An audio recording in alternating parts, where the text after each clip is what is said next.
एक आदमी जिसने सारी दुनिया को एक ऐसी ऑर्गेनाइजेशन से बचाया जो बहुत ही खतरनाक थी, लेकिन उसके दोस्त, साथी और मास्टर्स ने मिलकर उसे धोखा दिया और उसे गद्दार बताकर मार दिया। तो स्वागत है आपका एनिमे के पगलों। ये बात है 130 साल पहले की, जब साइलेंट नाइट नाम की एक ऑर्गेनाइजेशन इस दुनिया पे पहली बार आई। और उनके आने के बाद धरती पर बहुत सारे युद्ध होते हैं, उनमें बहुत सारे लोग मारे जाते हैं और सभी लोगों की जिंदगी नर्क बन जाती है। पर एक दिन इन सबको देखते हुए मुरीम, एक जगह का नाम है, उसके मार्शल मास्टर इकट्ठा होते हैं और एक अलायंस बनाते हैं जिसका नाम होता है सेंट्रल हेवनली अलायंस।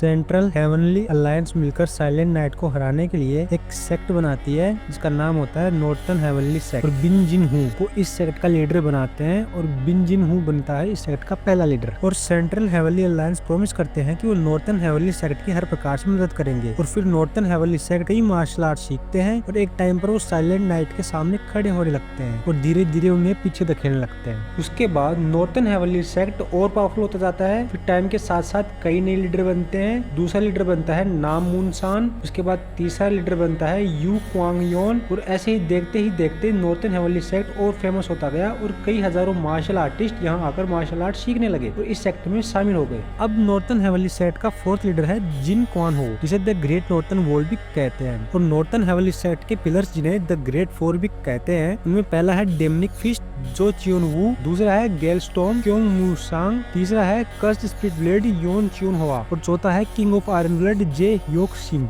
और इन चारों पिलर्स ने साइलेंट नाइट को नॉर्थ से पीछे धकेलने में बहुत बड़ी भूमिका निभाई। और फिर एक दिन ऐसा आया कि मानो कि साइलेंट नाइट ने हार मान ली और वो अचानक से रातों रात गायब हो गए। और उसके बाद जिन मू वॉन, नॉर्थर्न हेवनली सेक्ट का फोर्थ लीडर का बेटा, जब 13 साल का था तब नॉर्थर्न वॉल नीचे गिरने लगी। हम देखते हैं कि बहुत सारे लोग नॉर्थर्न हेवनली सेक्ट में आए हुए हैं और वो लड़ रहे हैं नॉर्थर्न हेवनली सेक्ट के फोर्थ लीडर से। और फोर्थ लीडर चारों ओर देखता है और कहता है कि अच्छा, तो सारे पावरफुल लोग यहाँ आए हुए हैं। फिर हमें नाइन स्काइज के बारे में थोड़ा सा बताया जाता है कि वो मुरीम के सबसे स्ट्रॉन्ग और इन्फ्लुएंशियल लोग हैं। और फिर फोर्थ लीडर सोचता है कि ये कहीं सेंट्रल हेवनली अलायंस का काम तो नहीं, क्योंकि नॉर्थर्न हेवनली सेक्ट की बढ़ती पावर को देखकर वो घबरा गए होंगे। फिर हमें नाइन स्काइज के एक मेंबर सीकर ऑफ विजडम शियो मून हुआ के बारे में बताया जाता है कि क्यों उसे जीनियस कहा जाता है, कैसे उसने शियो मून फैमिली को रिबिल्ड किया और उसकी विजडम और नॉलेज की इच्छा ने उसे विजडम ऑफ हेवनली लॉर्ड बनाया। और फिर शियो मून हवा नॉर्थर्न हेवनली सेक्ट के फोर्थ लीडर से कहता है कि क्या तुम अभी भी झूठ बोलते रहोगे? जो हमें बाहरी हमलों से बचाता था अब वो हमारे खिलाफ क्यों हो गया? फिर फोर्थ लीडर कहता है कि जिन क्वान हो कभी झूठ नहीं बोलता, तुम लोग मुझ पर वाहियात आरोप लगा रहे हो। फिर शियो मून हवा कहता है कि चारों पिलर्स ने तुम्हारे खिलाफ गवाही दी है और फिर भी तुम हमें बेवकूफ बनाने की कोशिश कर रहे हो। और फिर फोर्थ लीडर चारों पिलर्स की तरफ देखता है और तुम्हें सच बताऊं ना, जब इनको मैंने देखा ना तब मेरे को इतना गुस्सा आया कि मैं अंदर घुस के ना इनको रेपटे रेपटे लगाऊं। और ये बात किसी ने सही बोली है कि हमने तो अपने उन्हें लूटा, गेरों में कहाँ दम था। और फिर फोर्थ लीडर अपने बेटे की तरफ देखता है और सोच रहा होता है कि सारे मिलकर मेरे को मारना चाहते हैं, वो किसी भी हद तक जाएंगे मुझे रोकने के लिए। तो हाँ, उसे यहाँ पर समझ आ जाता है कि वो उसके बेटे को बीच में लाएंगे अगर उन्हें लाना पड़ा तो वो अपने बेटे को बचाने के लिए सेंट्रल हेवनली अलायंस की बात मान लेता है और वो बहुत ही ज्यादा अमाउंट में अपनी की को रिलीज करता है, जिसे देखकर वहाँ पर आए हुए नाइन स्काइज के लिटरली पसीने छूट जाते हैं। और नाइन स्काइज आपस में बोल रहे होते हैं कि इसकी की तो बहुत ज्यादा स्ट्रॉन्ग है, साइलेंट नाइट से लड़ने के बाद और भी ज्यादा स्ट्रॉन्ग हो गई। फिर हमें पता चलता है कि ये सब नाइन स्काइज के मेंबर्स का ही प्लान था, क्योंकि अगर फोर्थ लीडर और नॉर्थर्न हेवनली सेक्ट जब तक है तब तक वो मेनलैंड पर कब्जा नहीं कर सकते, उस पर राज नहीं कर सकते। और फिर फोर्थ लीडर जोर से बोलता है आज से नॉर्थर्न हेवनली सेक्ट को बंद किया जाता है और सभी मेंबर्स को सेक्ट को छोड़कर कहीं भी